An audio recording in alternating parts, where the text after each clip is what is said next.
And welcome to the Watchman. You just saw some of what Israel is facing right now. For the third time in the past 6 years, Israel is engaged in a major military operation against the terror group Hamas in Gaza. Israel began Operation Protective Edge on July 8th after Hamas fired repeated volleys of rockets against Israeli cities and towns, driving millions of Israeli citizens into bomb shelters.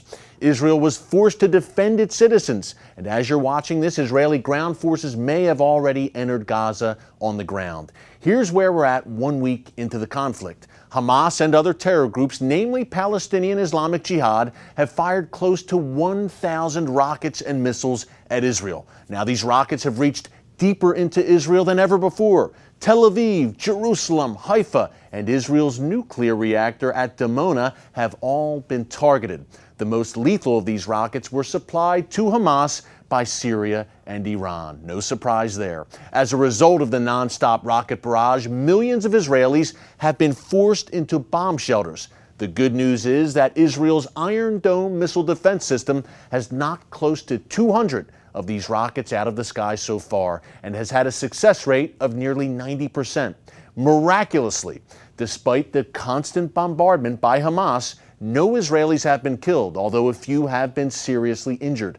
There have also reportedly been over 100 Palestinian civilians killed, despite Israel going to extraordinary lengths to avoid civilian casualties.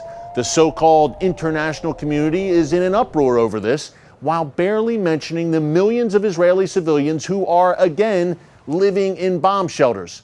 More on that in a minute. Of course, the genesis of this latest round of fighting really began in June when Hamas operatives kidnapped and murdered 3 Israeli teenagers.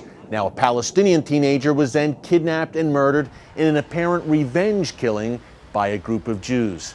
As far as Hamas rockets, over the past 14 years, thousands of those rockets have rained down on Israeli cities and towns. The big question now is, will Israel go into Gaza on the ground to decisively crush Hamas's rocket launching capabilities?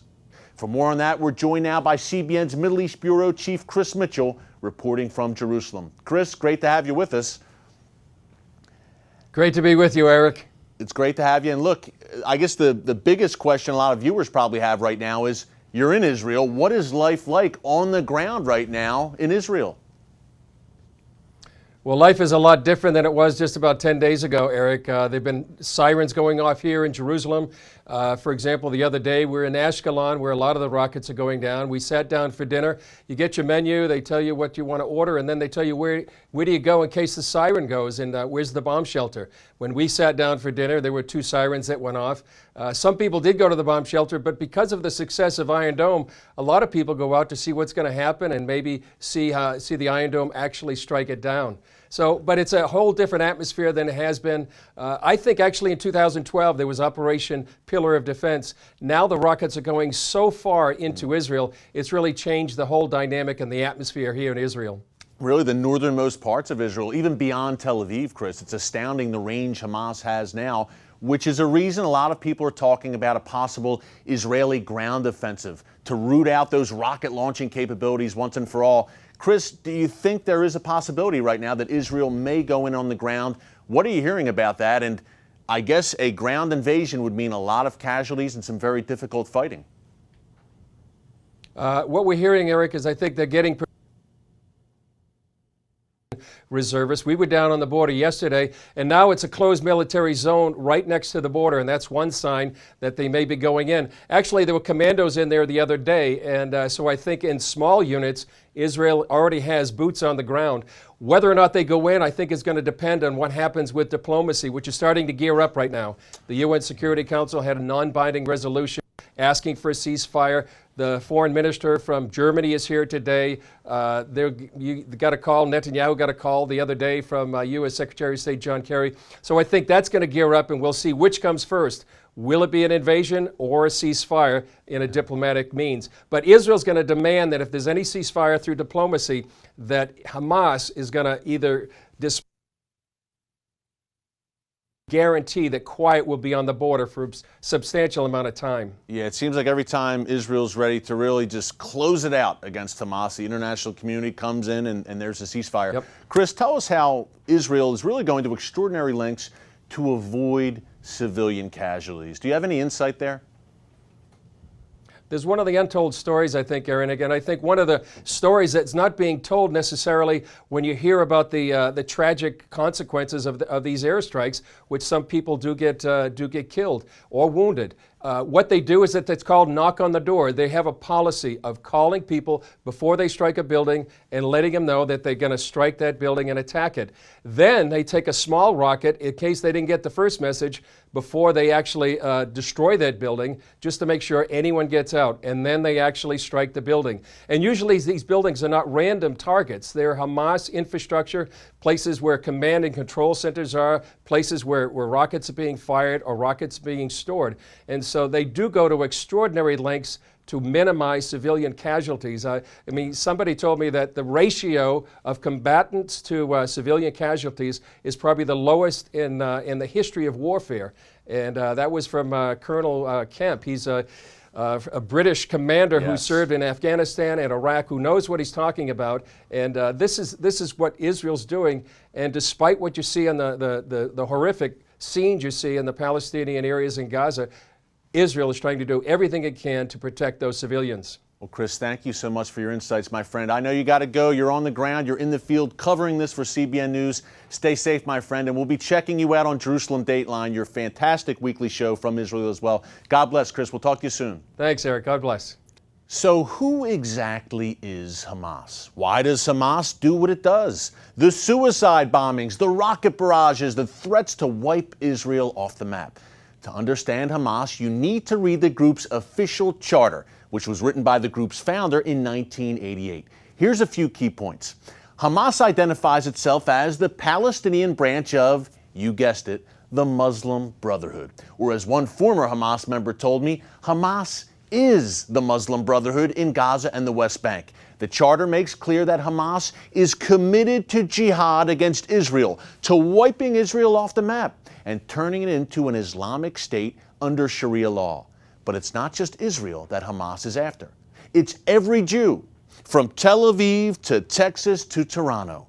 The charter quotes a notorious Islamic hadith that reads, "The day of judgment will not come about until Muslims fight Jews and kill them. Then the Jews will hide behind rocks and trees, and the rocks and trees will cry out, 'O Muslim, there is a Jew hiding behind me. Come and kill him.'" Now, folks, that hadith doesn't say Israelis. It says Jews, meaning every Jew. Listen to Israel's ambassador to the United States, Ron Dermer. Well, you can read their charter, and they have their goals. It's very clear. They want to destroy the state of Israel. They'll employ terror in order to achieve that goal. And in fact, they're not just a terror organization. They're a genocidal terror organization. They call for the murder of Jews worldwide. Hamas is an organization that just doesn't have an ideology. It has perpetrated all these attacks against Israel. It's responsible for firing thousands of rockets at Israeli cities. It has dispatched scores of suicide bombers to blow up our buses, our cafes, pizza parlors. Now, you can see more from my interview with Ambassador Dermer a bit later in the show. But in the meantime, another thing you should know about Hamas is that in addition to killing hundreds of Israelis and injuring thousands more, Hamas has killed dozens of American citizens, including one of the 3 Israeli teenagers that it recently kidnapped and murdered, an act which sparked the current conflict. Plus, Hamas leaders have made many vicious threats against the United States. Here's just one example. Take a look. إذا وطئ العدو شبر أرض من ديار الإسلام كان الجهاد فرض عين على كل مسلم ومسلمة بحيث تخرج المرأة دون إذن زوجها والخادم يخرج دون إذن سيده. لماذا؟ للقضاء على هؤلاء اليهود. اللهم عليك باليهود ومن والاهم، اللهم عليك بالأمريكان ومن والاهم، اللهم أحصهم عددا واقتلهم بددا. Now, Hamas has been designated a terrorist organization by the U.S. government, But some in Europe and here inside the Beltway point out that Hamas also has a political wing, that they provide social welfare to needy Palestinians. How nice. The fact remains that although Hamas has been responsible for governing Gaza's nearly 1.7 million residents since violently seizing power in 2007, political clout has not changed its MO one bit. Hamas has oppressed the people of Gaza under brutal Sharia law. And of course, Hamas can never recognize Israel's right to exist because then it wouldn't be Hamas. Moderation is not an option here, folks. Once Hamas recognizes Israel, Iran cuts off any and all funding. Remember, Iran has already cut off a bunch of funding because of differences with Hamas over Syria. At the same time, every other jihadist group in the world disowns Hamas if it recognizes Israel, and Hamas is rendered completely irrelevant. Which means, at the end of the day, whether it's during the current conflict or a year or two down the line, when Hamas goes, it's going to go out in a fiery blaze of evil and violence. Luckily, the current Israeli government is well equipped to deal with Hamas. I'll speak with one of its leading voices, Ambassador Ron Dermer, after the break. Don't move.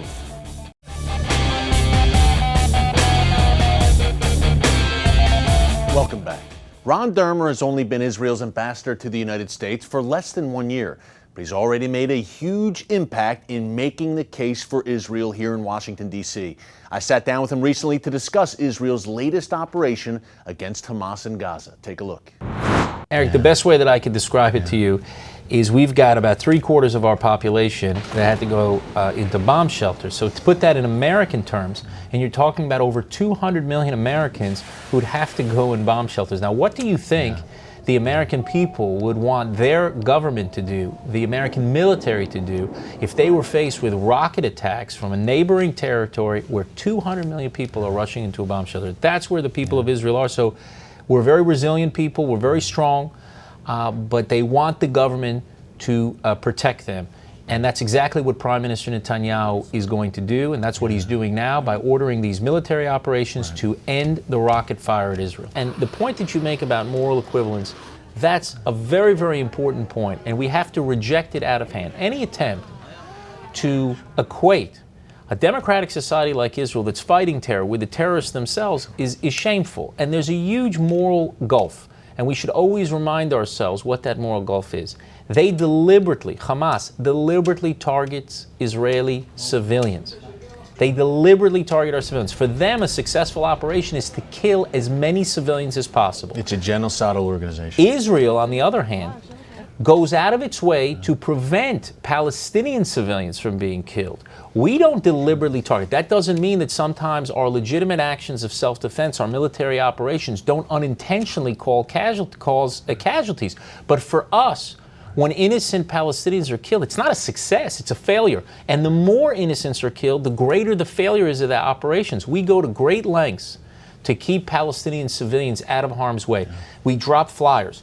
We make phone calls to those people. We send text messages. Sometimes you see those videos right before there's an attack from the IDF. Those videos are not there as targeting messages for targeting systems for those who are firing Israel's missiles. Those videos are to check to make sure that innocent civilians are not coming into that frame, are not in harm's way. That's how Israel fights wars. And I don't think, Eric, I have a great love and admiration for the United States of America. It's hard for me to imagine that any country, including America, would use less force than Israel is using in order to defend 3/4 of its population that is in bomb shelters. I don't believe there's a military in the history of the world that has gone to such great lengths to keep the civilians of the other side out of harm's way. And Hamas, final point that your viewers should learn and should understand, Hamas embeds themselves in the civilian population. They place missile batteries next to schools, next to hospitals, next to mosques, and they use these civilians as human shields. And so while they're deliberately firing at us, we go and we surgically strike at the terrorists, and we do everything to keep Palestinian civilians out of harm's way. And we do a pretty good job of it. We're not perfect. No country is perfect, no military is perfect, but we do everything we can. That's a moral gulf. We should remember it. We should never allow this moral equivalency to take root. Up next, we take a closer look at the destructive role one supposed U.S. ally is playing in the war against Hamas and radical Islam. Stick around.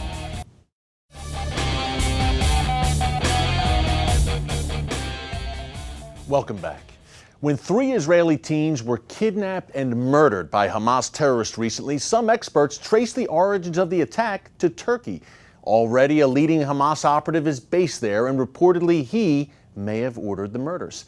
This is a big deal. From Truman to Obama, U.S. administrations have long viewed Turkey as a key ally and force for moderation in the Muslim world. In recent years, however, Turkey has moved in a radically different direction. Its Islamist government is not only cracking down on dissent at home, it is even embracing terrorists. Journalists thrown in jail, Twitter and YouTube shut down, political opponents threatened with prosecution. It's the kind of repression usually found in places like Iran and Syria. Only it's happening in a NATO country with aspirations of joining the European Union. Under the leadership of Prime Minister Recep Erdogan and his AKP party, Turkey has made clear it is setting a new course, one that could put it on a collision course with the West. I mean, you have to remember that the AKP, the Justice and Development Party in Turkey, is a spin-off of the Muslim Brotherhood. This is an organization that is founded in Islamist principles. Jonathan Schanzer is with the Foundation for the Defense of Democracies. He calls Erdogan's path a downward spiral. Mr. Erdogan sees himself as an Islamist and a Turk, first and foremost. And so he's synthesizing Turkish nationalism with the Muslim Brotherhood. Schanzer recently wrote an extensive report outlining Turkey's role in financing terrorism. A key component, the Erdogan government's relationship with Hamas. Although designated a terror organization by the United States, Hamas leaders regularly meet with Erdogan. Schanzer says that includes top Hamas operative Saleh al-Aruri, who enjoys safe haven in Turkey. He's a military operative, and he's based in Ankara. And he's met with Erdogan, he's met with Meshal, and he continues apparently to be involved in fundraising and logistics on the part of Hamas. Erdogan's support of Hamas, a group committed to Israel's destruction, aligns with his own fiery anti-Israel stance. He's called Israeli President Shimon Peres a murderer, and in 2010 allowed a flotilla of ships to sail from Turkey in an attempt to break an Israeli blockade of the Gaza Strip. Violence broke out when terrorists aboard one of those ships attacked Israeli soldiers. Since that incident, relations between Turkey and Israel have been severely strained, with Erdogan even vowing to visit Gaza to meet with Hamas leaders. And Hamas isn't the only questionable friend of Erdogan's Turkey. According to Schanzer, al-Qaeda financier Yassin al-Qadi, a U.S.-designated global terrorist, has visited the country frequently. We're seeing reports that he has been meeting with senior Turkish businessmen, Turkish officials, that he's been traveling in and out of Turkey without a visa and without a passport. Turkey has also become a key support hub and transit point for global jihadists traveling to neighboring Syria to battle the Assad regime. There are now multiple cities along the southeastern border of Turkey that appear to be safe havens for various jihadi groups. We understand that there are Gulf financiers who are operating there in hotels dispersing cash to some of these jihadis as they travel through. These activities have caught the attention of U.S. officials. We have seen multiple visits by Undersecretary Cohen of the Treasury to Turkey. You don't visit Turkey if you're the Undersecretary of Treasury for Terrorism Finance unless there's a problem. President Obama has enjoyed a close relationship with Erdogan. Yet the Turkish Prime Minister's radical turn has led bipartisan members of Congress and foreign policy experts to demand the White House hold Erdogan accountable for his anti-democratic actions. More journalists are in jail in Turkey than in any other country, and Erdogan violently put down anti-government protests in Istanbul last year. He also recently shut down YouTube and Twitter after political opponents posted a series of recordings claiming to expose Erdogan's corruption. Such measures are unheard of in any other NATO member country today. We've got early radar systems, early warning radar systems in Turkey. We've got Patriot missile batteries. We've got massive air bases. We've got investments. And look, more broadly, the Turks have served as an important ally for us. If we lose that, I think it would be really detrimental to U.S. foreign policy. Although Erdogan denies any wrongdoing, corruption charges continue to swirl around his government. Among the alleged misdeeds is a multi-billion-dollar gas for gold scheme in which Turkey helped Iran evade sanctions over its nuclear program. Coming up, some final thoughts on what's coming in the Middle East. Stay tuned.